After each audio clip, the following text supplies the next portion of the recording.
Shalom Bapak Ibu Saudara yang terkasih di dalam Tuhan. Hari ini kita mau melihat satu bagian firman Tuhan yang terambil dari Filipi 2 ayat yang kedua hingga ayat yang keempat. Saya akan membacanya dalam versi firman Allah yang hidup. Demikianlah firman Tuhan. Jika demikian halnya, senangkanlah hati saya dengan saling mengasihi dan hidup rukun, serta bekerja sama dengan satu hati, satu pikiran, dan satu tujuan. Jangan mementingkan diri sendiri, jangan hidup sekadar untuk memberi kesan baik kepada orang lain. Hendaklah rendah hati dengan menganggap orang lain lebih baik daripada saudara sendiri.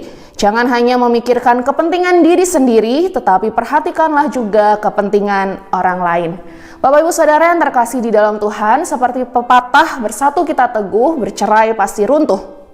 Kita sebagai manusia tercipta berbeda-beda satu dengan yang lainnya, baik itu dalam cara berpandangan, dalam karakter, bahkan dalam bentuk fisik pun kita berbeda-beda. Tuhan menciptakan kita masing-masing unik dan tidak mungkin sama persis satu dengan yang lainnya. Tetapi sadar tidak sadar, walaupun kita sudah tahu bahwa kita berbeda satu dengan yang lainnya, saya berbeda dengan Bapak Ibu Saudara berbeda dengan orang lain, sayangnya kita masih seringkali menemukan sebuah perpecahan, baik itu mungkin di antara kita atau mungkin di antara kita dengan orang lain. Entah karena perbedaan pendapat atau perbedaan karakter atau yang lainnya. Bapak Ibu Saudara, Tuhan Yesus tidak pernah mengharapkan perpecahan. Perpecahan itu merupakan keinginan iblis, baik yang dilancarkan melalui keinginan duniawi atau keinginan daging. Alkitab mengajarkan kita bahwa yang terpecah-pecah tidak akan bertahan menghadapi segala sesuatu.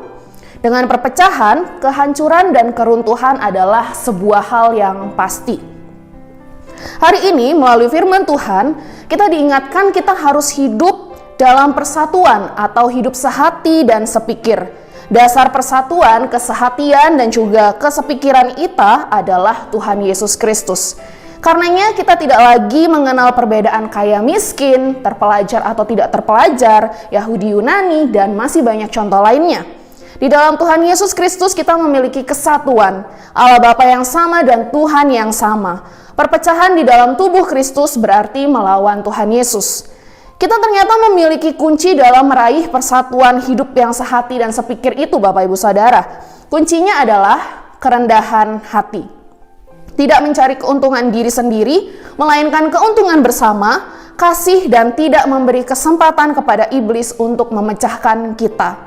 Seperti di dalam 1 Korintus 1 ayat yang ke-10, demi nama Tuhan kita Yesus Kristus, supaya kamu seia sekata dan jangan ada perpecahan di antara kamu. Tetapi sebaliknya supaya kamu erat bersatu dan bersehati sepikir.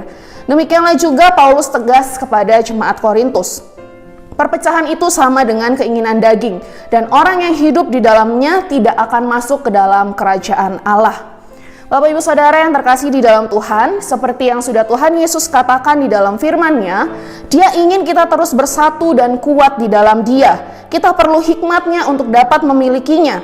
Dengan bersatu di tengah perbedaan yang ada, kita dapat saling membangun, kita dapat saling menguatkan satu dengan yang lainnya, dewasa secara rohani dan tetap bertahan di tengah berbagai konflik.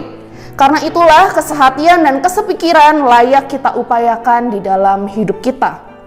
Pertanyaan yang perlu kita renungkan bersama hari ini, yang pertama, perpecahan apakah yang mungkin Bapak Ibu Saudara seringkali lihat di dalam keluarga dan di dalam gereja Tuhan?